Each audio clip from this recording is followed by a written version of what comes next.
Imagine a simple moment. You urgently need your phone, and it suddenly shuts down. A black screen, a feeling of helplessness. We've all been there.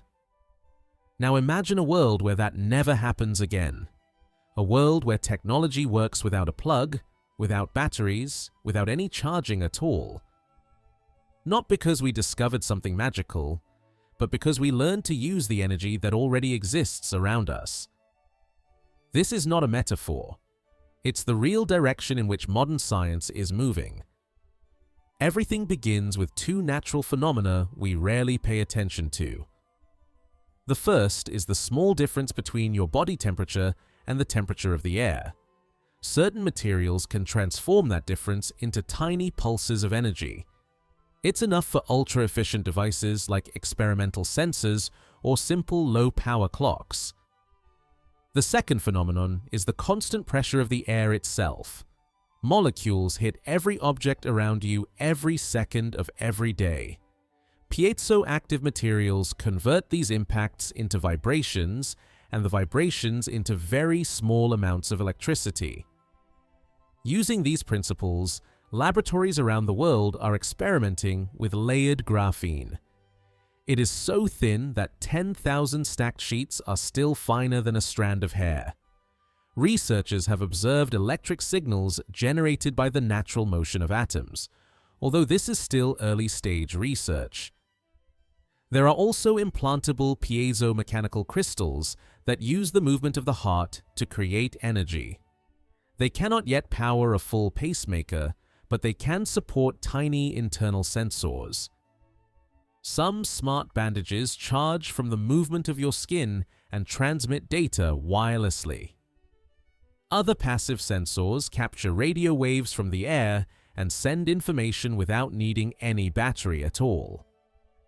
This is technology that doesn't consume the world. It simply uses the modest energy already present in it. In Tokyo, some buildings use transparent windows that generate electricity from light through organic materials. In hospitals in Switzerland, internal sensors draw energy from glucose to monitor specific functions. In Singapore, an experimental electronic skin uses perspiration to power embedded sensors that measure temperature and pressure. And in Oxford, researchers are testing a processing system based on droplets of water.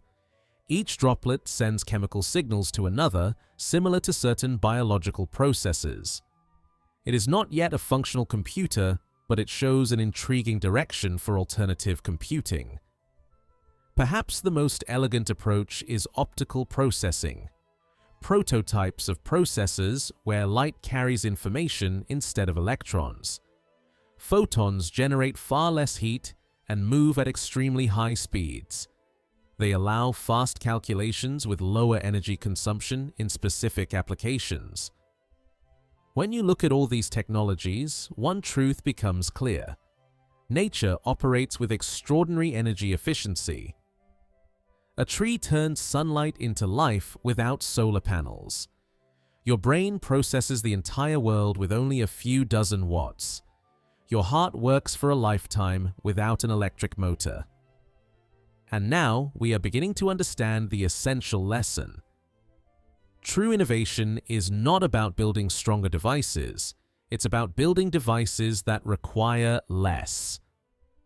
Maybe the future will not be filled with cables and heavy batteries.